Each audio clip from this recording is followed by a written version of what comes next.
You know, I'm gonna keep it a buck. I don't know if I can wait until June 21st for the DLC. I might just fly to Japan to break into FromSoft HQ. But hello and welcome back to the channel, and welcome back to more Elden Ring. So really quick before I get started, I want to thank everybody for the support that was shown on the last Elden Ring video that I made. It has like almost 600 views. It's like at like 591 or something like that. But yeah, I was kind of regretting, or I was kind of lambasting myself for not uploading for the past few days. But to my surprise, the video that I put out recently, has been getting more and more views the longer it's been up, which is surprising. So if you did watch that video or any of my other videos, just know that your support is always appreciated, whether it be, views, likes, comments, etc. But yeah, I'm here in Stormville Castle.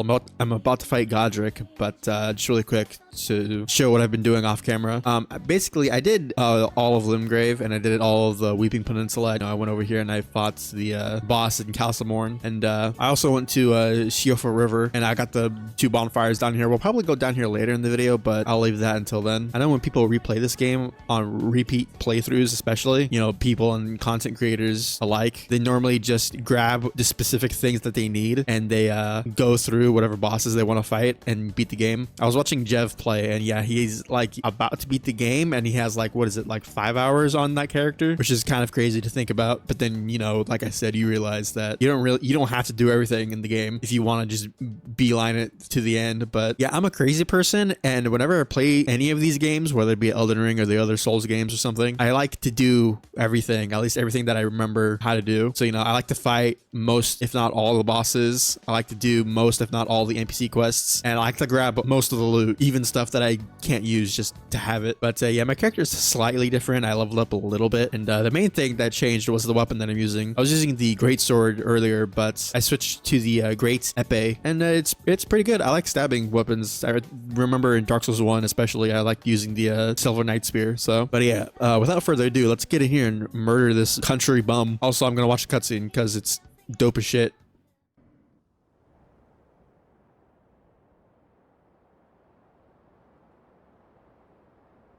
Mighty dragon, thou the true born heir. I remember seeing Thy strength, O kindred. Deliver me. I think it was Qualag who was talking about this. How? Oh no, I think it was Ratataskor and Smotown on their podcast that they did recently.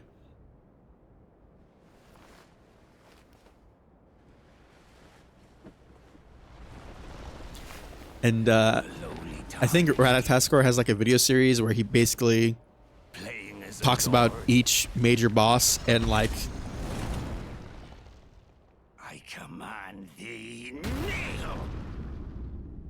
I am the lord of all that is golden. I said it last time, but the dialogue in this game goes so hard. Anyways, he was talking about Godrick and how, like, obviously he looks up to Godfrey being his descendant and whatever, and he dresses himself up as a lord. He's like, cares about all the gold and all that, and his like hubris is like his main downfall. All of these superficial things that he thought made Godfrey like super strong, when in reality that none of that stuff actually mattered. Even going as far as to like incorporate an animal into his like fighting style, I guess, with the dragon later on. But in reality, he like totally misunderstood why Godfrey was as strong as he was, and that's just because he was built different.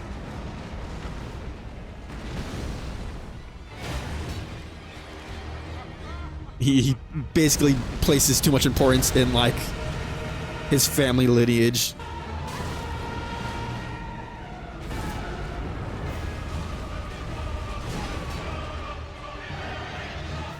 Oh, phase 2?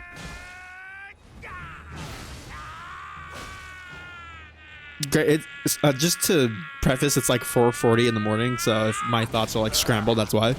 But I hope that's what I said made sense there. And the amount of words that I'm fumbling is not super annoying.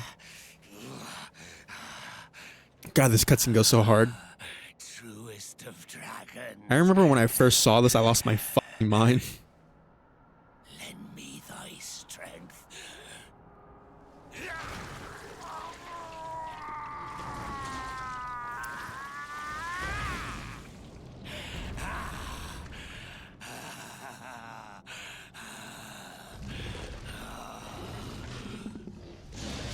Say the line, Godrick.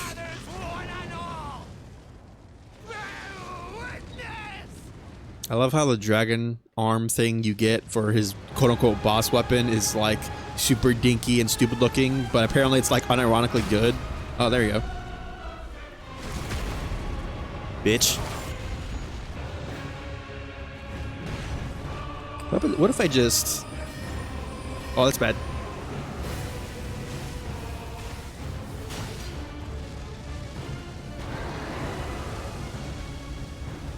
Get behind him here. Oh, you bitch. Stop that.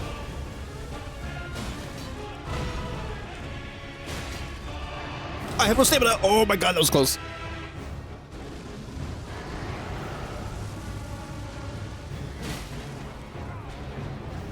Oh yeah, get staggered, idiot. Oh, too easy. First try, let's go. I am the Lord of all that is golden, and one day we'll return together. Guys, this game is so good. Bathed in rays of gold.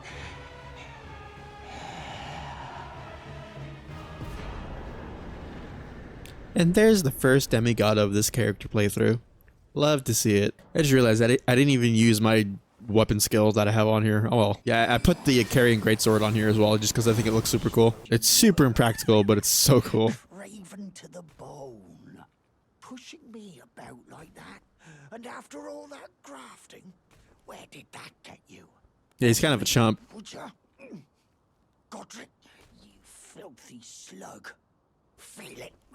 Feel it. I forgot how long this goes on for. Bloody wrath.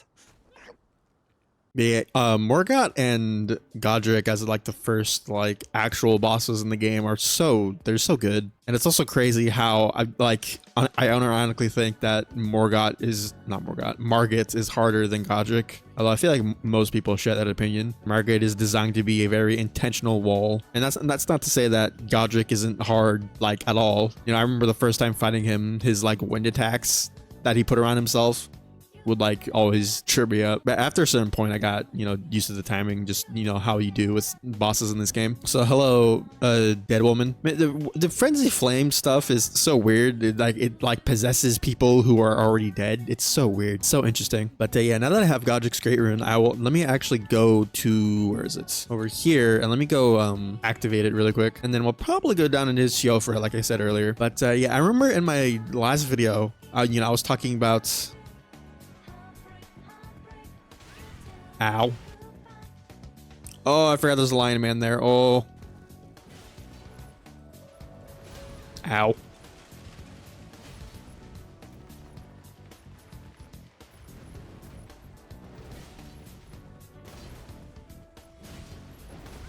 Ow.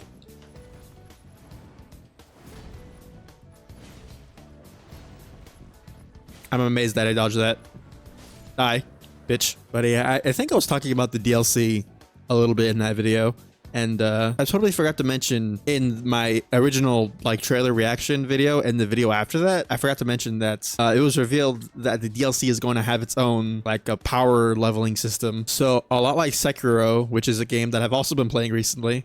In Sekiro, you don't level up your weapon with like smithing stones or anything like that. When you kill bosses, you get a consumable that when you use it, it just straight up increases your attack power. So the only way to actually get stronger in the game physically is to kill bosses. And that is apparently how that game is going to work, the DLC for Elden Ring. You know, in addition to the already existing leveling system with, you know, leveling up and smithing stones, it's going to be weird how they integrate both of these things.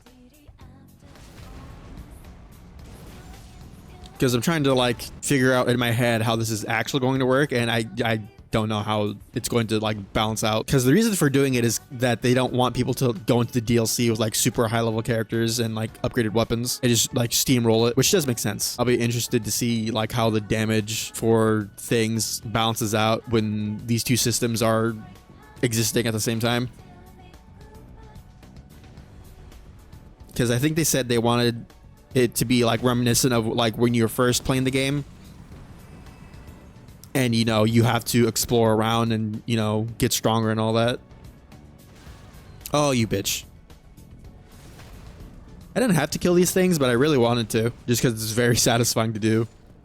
Also, I don't know if it's ever explained where those things come from. I feel like I'm crazy, and at some point, one of them falls out of the sky, which kind of like links it to Farum Azula, but I don't actually, like, ever since I thought that happened, I haven't like remembered seeing it since playing the game again. It's so weird. Oh, also something else that Quayleg pointed out, yeah, the Divine Towers are not something that's like super well explained, and there's this whole conspiracy theory with them in regards to like the lore in the game.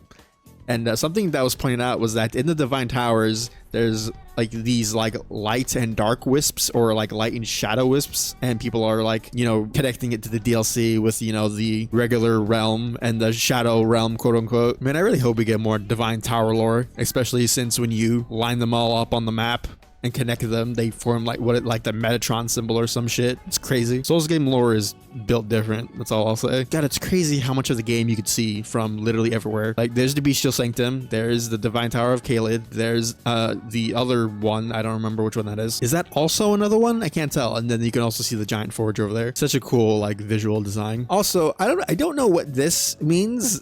Why there's dead 2 fingers at the top of each one of these, or at least most of them, but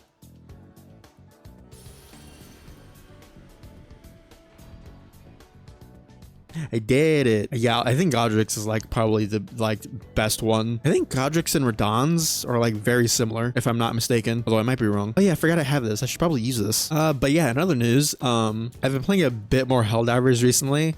And one, I unlocked the breaker shotgun. That thing is stupid and it's great and I love it. Is this the map? It is. And this happened a few days ago, or maybe even a week ago at this point. But the planet Malevolent Creek, which was controlled by Super Earth, was being attacked by automatons, and sadly we lost it. Yeah, everybody was freaking out on the internet. It was kind of hilarious. Yeah, there was a fall of reach moment there for a few days on like Twitter and the game community and whatnot. It was very funny. So when a planet is lost, you don't actually immediately, like, it's not unplayable anymore. You have to liberate it again, and people immediately started doing that. And the last time I played, it was close to like 5 or 10% liberation, so I don't know what it's at currently. It was a few days since that happened. Oh, you need to die, sir. You up there. Oh, you bitch. Oh, you bitch. You suck. You're awful and I hate you. I hope everything bad that could happen to a person happens to you and only you.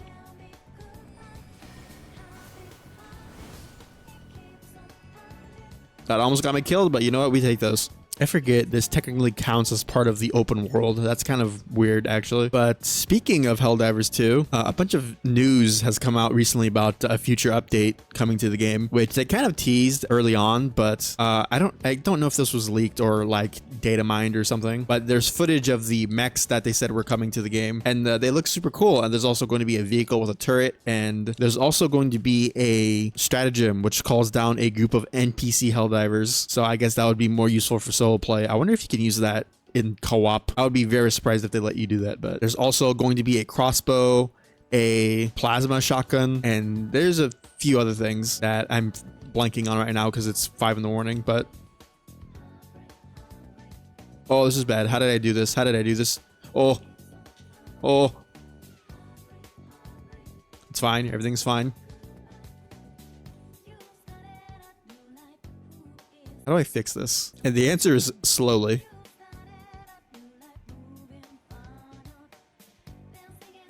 All right, we should be good. But yeah, I think I also saw that the game has like 750,000 concurrent players, which is ridiculous and stupid in the best way possible. It's also kind of funny that big quote-unquote AAA games came out recently, and they're all like, and they're both like awful and bad.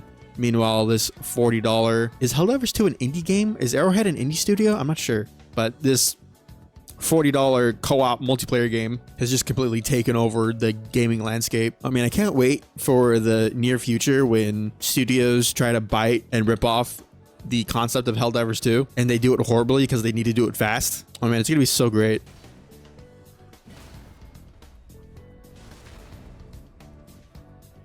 I don't know how I'm allowed to stab ghosts, but you know, we take those. Ow. I'm sorry. That missed. You bitch. I hate you. I hate you. And I hate you. I hate you. I hate you. I hate you. Like you. You know, I won't lie. Some of the ambient music in this game is like really good. But a lot of the times it's kind of just annoying, especially the Caelid one, which I'm hearing right now because we're under Caelid. So that kind of sucks. I remember there was a tweet going around talking about like what was your first like holy shit moment in Elden Ring, or what was like your favorite. And I remember a lot of people commented that the moment you come down Siofra Riverwell, you know, in the elevator, and you notice that the elevator is taking like years and years to go down fully, and the realization that it's not stopping anytime soon. And then you like come over the what would you call it, like the opening, and you see like stars in the sky, but you're also underground. It was such a good moment. Like the idea that this game is like stupidly massive in terms of the landscape, but it also is vertically humongous. You bitch. Fuck off. Idiot. You know, I'm gonna kill you just because you looked at me funny.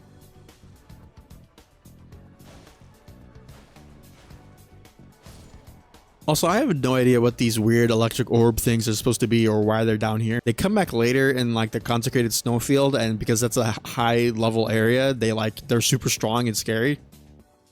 And I don't very much appreciate it. So going on a tangent, I was playing Street Fighter 6 earlier, and there's a new character that released recently. His name is Ed. He's like a cool like boxer character who uses like psycho power. It's super cool. And I don't know why. I didn't expect to think he would look super cool, but like he does. And like his moves are really neat looking. His design is really cool, and his moves are very fun to do.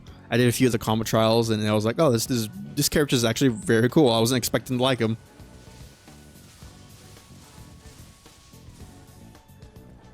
Thank God these things disappear after they barrage you with missiles. Imagine if you had to hit them, that'd be very sad. But yeah, I went back into the World Tour mode, which is like the single player story mode for Street Fighter 6, and you can meet all the characters in the game. They have like unique cutscenes and dialogue and whatnot, and I mainly went there to see all the DLC characters and their cutscenes, and it took me like maybe, I don't know, 30 minutes. And while doing that, you know, going around and, you know, seeing their cutscenes and seeing the characters. One, the cutscenes in the World Tour mode are super cool, where they introduce the characters and everything. And watching them kind of made me like realize it's like, wow, the World Tour mode in Street Fighter 6 is like super neat. It kind of acts as like a tutorial for the game while also being, you know,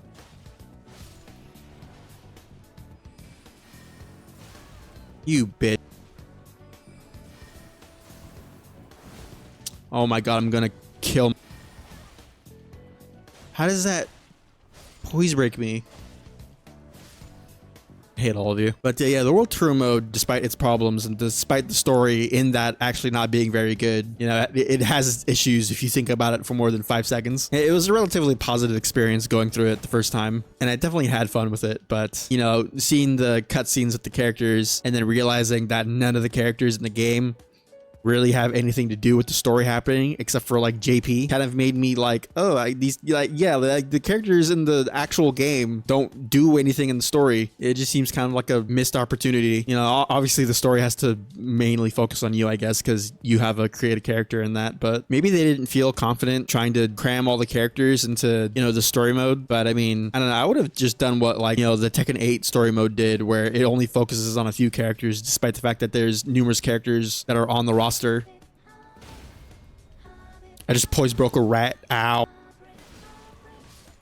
What? I'm sorry? This game is so shit. But yeah, my point being that the, you know, create a character and the avatar stuff in terms of the story mode is like super cool, but I kind of wish the story focused more on the characters that already existed in the world, because despite the fact that the game actually jumps forward in the future a decent bit and we actually get to see the characters age is like really cool, but sadly the story doesn't really have anything to do with the actual characters in the game. I will say though, it is cool that the like character introductions, like when new DLC characters come out, they add those into the World Tour mode as well. And I can't wait to see what stupid justification they give to have Akuma teach you his moves when he comes out, because the cutscenes in that are like super high quality. They're always fun to watch. Also, really quick, while I'm just trotting along here, going to grab this random bullshit that doesn't matter. I just want to shout out the podcast Versus Wolves again. I talked about it a while ago in one of my videos, but It is a super cool podcast with Wooly and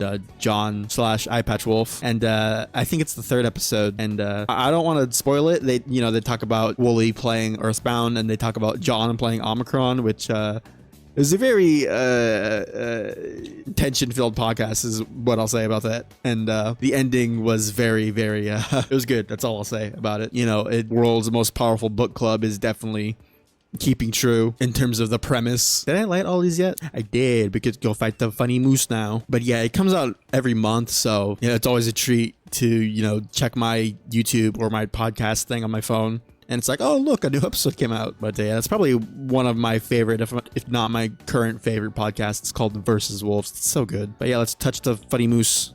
Oh wait, it's not glowing yet. Hold on, I missed one. I love making videos on this game, but part of me is like, while I'm recording, I sometimes forget that I'm recording, and I kind of just want to turn my brain off and play the game. It's so weird that I can, like, Souls games or like my turn my brain off game. I guess it's just because they all play so similarly. I have an easy time just like acclimating myself to it. Although obviously speaking while recording and trying to be coherent while also playing the game makes that slightly more difficult.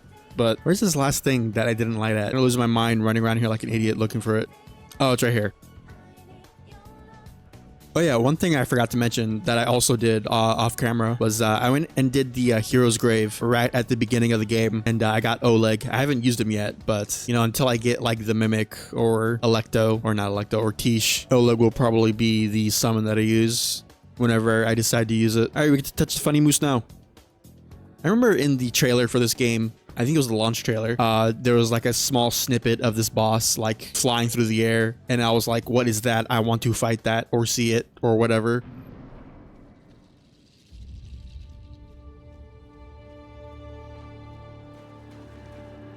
And yeah, well, this boss is kind of a pushover, I won't lie, but it's like one of the coolest bosses in the whole game, visually and in terms of its music, and I got hit by that because I'm an idiot. It's so cool. That's like one of the coolest songs in the whole game. Hey, look at that. It's so cool. Ow.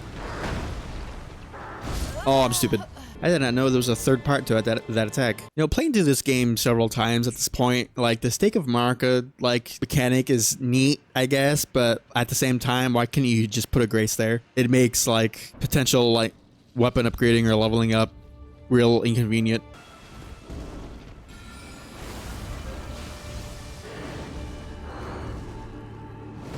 Sometimes I forget I am in fact a sorcerer and not a melee character exclusively. Oh, I'm gonna hit by that.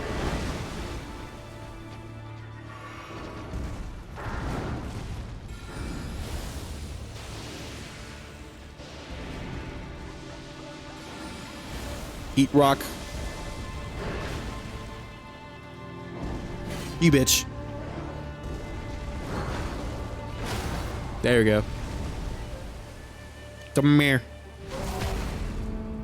I wonder if I can get up and do this really quick. I missed. That's embarrassing. This game has a lot of pretty bosses in it. I hate you. And this being one of them, and it's really funny. It's like they knew that because you fight this boss twice.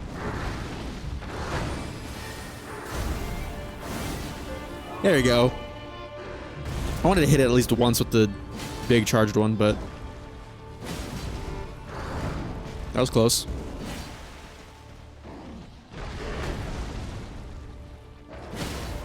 Idiot. Can I? Well, what did she do this? Die. Wow, that actually killed it. I was not expecting it to do that.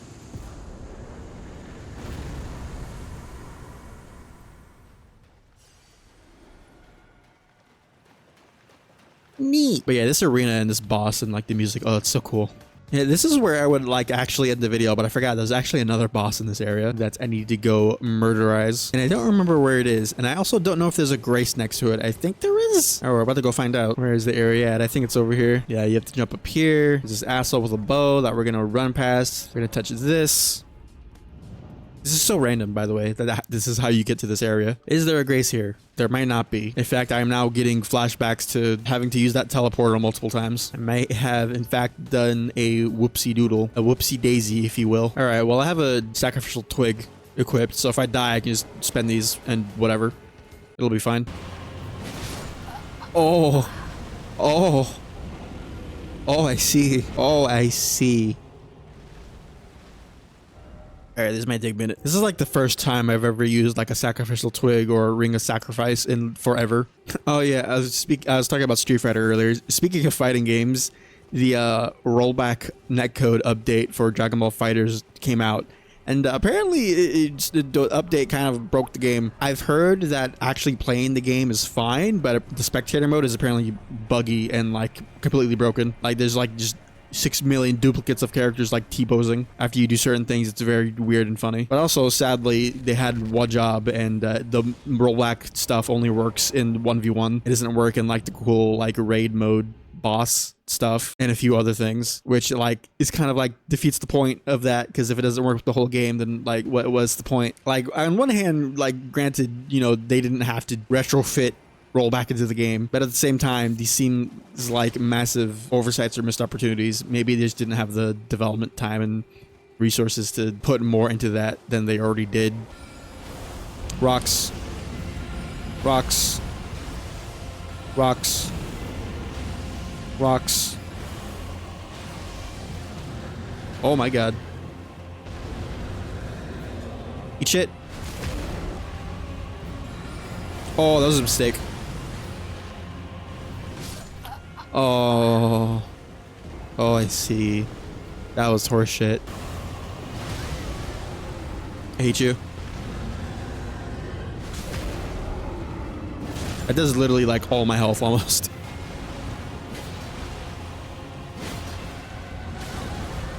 I dodged that. Oh my god. Oh my god, I hit him. That's amazing.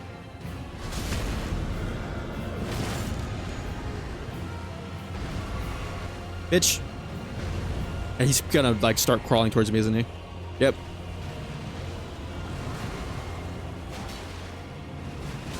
That's bullshit. I dodged that. That did not hit me. I dodged that. I dodged that. This game is literally just lying. I'm gonna die doing this, but it's fine. Oh, there we go. God, I'm so good at this game. No worries whatsoever. Totally 100% gamer skill. Fuck this boss.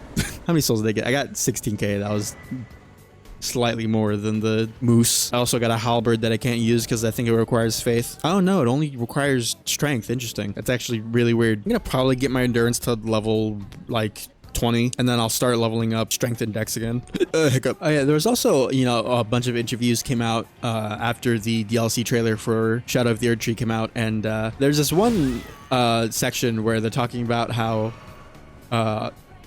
Elden Ring took a lot of inspiration from Dark Souls 2 and some of the stuff they did. Fuck you. You're dirt. You're shit and nobody cares about you. And they were talking about, there was this one moment where they said that, you know, they took a bunch of inspiration from DS2. And if it weren't for DS2, Elden Ring might have stumbled in the same places that DS2 did, which was like a very interesting thing to point out, because obviously a bunch of people have been meme about how this game is Dark Souls 2 too, but yet it's cool to see like Dark Souls 2 enjoyers get some vindication for, you know, DS2 being responsible in some aspects as to why Elden Ring is as good as it is. Yeah, imagine if in Elden Ring you had to get the stats to power stance correctly. Oh, that'd be so lame. I don't even remember what the requirements for it are. I think you have to have like 0.5 extra of the stat to power stance the weapons. It's so stupid and weird. Along with a bunch of other things in DS2. Game flipped-flopped between being like a 8, 9 out of 10 to like a 6 or a 5. It was insane. So I switched over to my first character that I ever made, who's like level, what level is my character? They're level 208. So before I started making this video, I leveled up my character a decent bit more because most of the stats are like 40. The only things that aren't are arcane and mind. And the reason I wanted to do that was so I could dual wield these two swords right here, the Darkmoon Greatsword and the Golden Order Greatsword. And there's this really cool like lore thing with the Golden Order Greatsword. If you don't know, the Darkmoon Greatsword is the Moonlight Greatsword in Elden Ring. And in this game, it is given by Carian princesses when they, you know, married somebody and they have their consort and whatever. And when Renala married Radagon, she gave him a Darkmoon Greatsword as well. And because he's a golden fundamentalist dick-riding shitbag, he made it like, you know, holy and Golden Order-y because he's an asshole. And I always liked the idea of like dueling these two weapons because they're essentially the same weapon. They even have like similar weapon arts as well. You know, when you power this up, it shoots a horizontal projectile. And then when you use this, it also shoots a horizontal projectile. And I always thought it would be cool if it had like a unique power stancing moveset, but it's just the generic Greatsword one, which kind of sucks, but these two weapons are super cool. And you know, I'm also showing this because I was talking about how the power leveling system in the DLC is going to work. And before that, I knew that was a thing. I was like, I kind of want to level up one of my characters a shit ton just so I can use everything. And that's kind of what I did on this character. You know, most of the stats are at 40. And I was like, is that going to make the DLC too easy? And it's like, well, probably not, because with the power leveling system in the DLC, I very much doubt I'm going to be able to steamroll as much of it, if at all. So it's nice to know that I won't be, I guess, depriving myself of the intended experience because I wanted to, you know, be able to use everything. Oh, what was happening? My game is frozen. What is happening? Lord, I'm scared. You know, I was just going to reiterate again that these weapons look super cool, especially when you power up the Moonlight Greatsword and they're like both glowing, but the game is frozen and I don't think it's going to unfreeze. So you know what? I'm just going to go ahead and end the video there. If you did enjoy this video and you want to help support the channel, then leaving a like and subscribing would be very much appreciated. Miyazaki, please release me from this never-ending pit of frozen still agony.